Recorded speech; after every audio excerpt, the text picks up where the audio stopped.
पिछले क्लास में हम लोग मॉलिक्यूलर ऑर्बिटल थ्योरी पढ़ा था। उसमें केस 1 देख लिया था। केस 2 में क्या होता है बाबू देखिए। केस 2 में ऐसा मॉलिक्यूल लेना है जिस मॉलिक्यूल में एक एटम का एटॉमिक नंबर 8 से कम हो। तो वो मॉलिक्यूल कौन सा है? तो इसके लिए हम लोग पहले ऐसे लिख देंगे कि ऐसे लाइक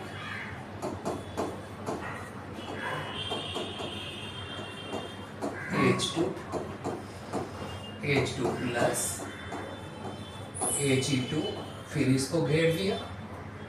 ये देखेंगे कि ये मॉलिक्यूल बना पाता है कि नहीं, ये डायटोमिक होगा या नहीं होगा, ये मॉलिक्यूल एग्जिस्ट करता है या नहीं करता है, उसको हम लोग आइडेंटिफाई करेंगे।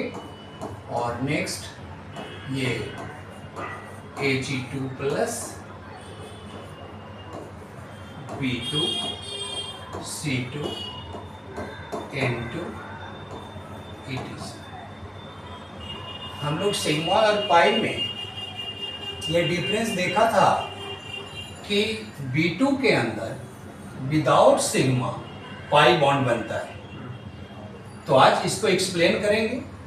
C2 के अंदर विदाउट सिग्मा पाई बॉन्ड का फॉर्मेशन होता है और एक पाई नहीं है, यहाँ पर 2 पाई बनता है।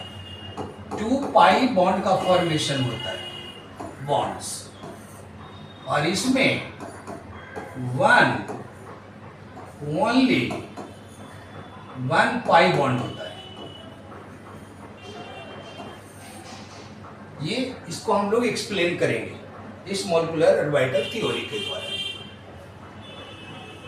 अब इसको जानने के लिए हम लोग मॉलिक्यूलर ऑर्बिटल डायग्राम बनाएंगे। मॉलिक्यूलर ऑर्बिटल डायग्राम बनाएंगे। अब ये मॉलिक्यूलर ऑर्बिटल डायग्राम क्या होगा बाबू? Molecular orbital diagram. फिर उसी तरह से फ्राइंग पैन में एक को लिया गया था, 2 यहां पर एटॉमिक ऑर्बिटल को लेंगे। यहां पर एनर्जी लेवल, पोटेंशियल एनर्जी, इस साइड में भी potential energy, electronic configuration same 1s 2s 2p 1s 2s 2p। ये एटॉमिक ऑर्बिटल इस तरह से दिखाते हैं जो पिछले बार हम लोगों ने देखा। अब दोनों को फ्राइंग पैन में डाला, डालने के बाद मॉलिक्यूलर ऑर्बिटल बना। और मॉलिक्यूलर ऑर्बिटल जब बना तो उसको हम लोग एक बॉक्स के द्वारा रिप्रेजेंट किए, जो कि हम लोग आइडेंटिफाई कर सकें कि ये बॉक्स वाला जो ऑर्बिटल सर बताए हैं वो मॉलिक्यूलर ऑर्बिटल है। उसी तरह से 2s में देखेंगे, 2s में इस तरह से।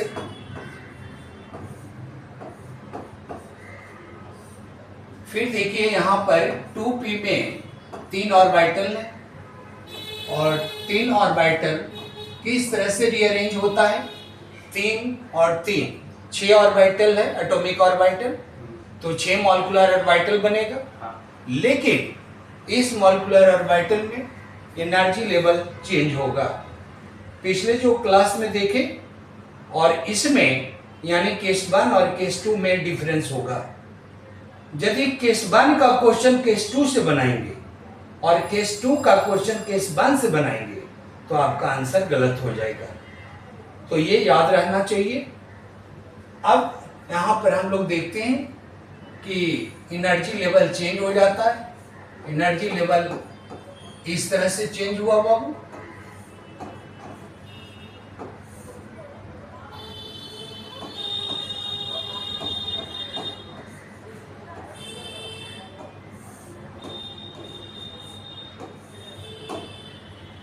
अब ये सारे मॉलिक्यूलर ऑर्बिटल का नाम लिखेंगे।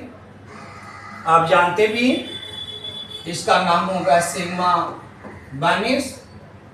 इसका नाम बाबू बोलो सिग्मा स्टार 1s, इसका नाम 2s, और इसका नाम होगा सिग्मा स्टार 2s। इसका क्या नाम दीजिएगा बोलिए? नहीं नहीं, यहाँ सिग्मा, अब यही डिफरेंस हुआ। सिग्मा देखिए ऊपर चला गया, एनर्जी लेवल यहाँ चेंज कर गया, अब ये नीचे पाई आ गया पहले, तो यहाँ पर नाम दीजिएगा पाई 2px, और इक्वल का साइन इसलिए दिए कि डिजेनरेट ऑर्बिटल है, आप पिछले क्लास में जान चुके हैं, और ये पी वाई हो गया। फिर यहाँ देंगे तो इसका नाम होगा सिग्मा 2pz। अब यहाँ पर इसका नाम होगा पाई स्टार 2px, और इसका नाम क्या दीजिएगा? पाई स्टार 2py, और इसका नाम क्या होगा बाबू? Sigma star 2pz। अब एनर्जी लेवल हम लोग लिखेंगे बॉन्ड ऑर्डर निकालने के लिए। Energy level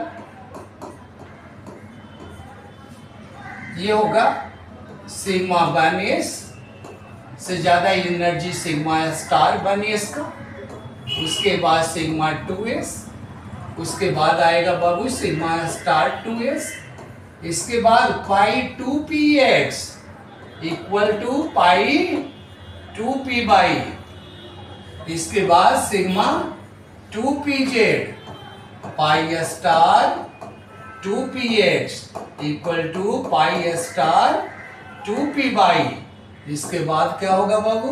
sigma star 2pz। ये एनर्जी लेवल हो गए।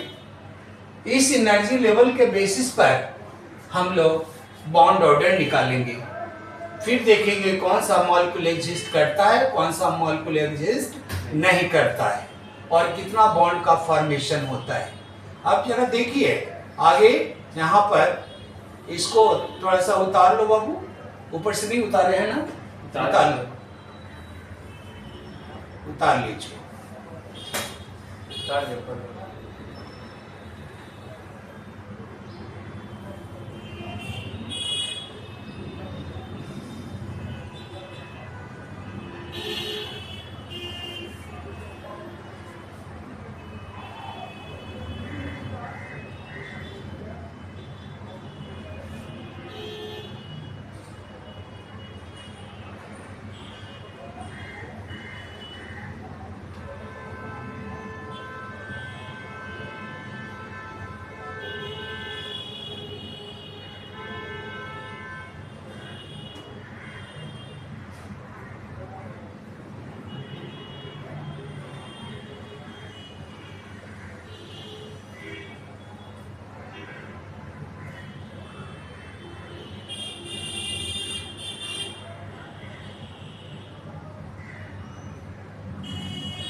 देखिए अब केस 2 में 5 क्वेश्चन ऐसा बताएंगे बाबू जो कि कंपटीशन में आने लायक क्वेश्चन है।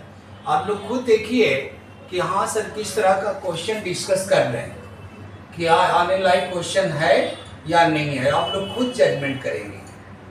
तो हम लोग देखते हैं कि अगला क्वेश्चन ये क्या है। देखिए यहाँ पहला फर्स्ट क्वेश्चन हम लोग डिस्कस करते हैं ये B2 में।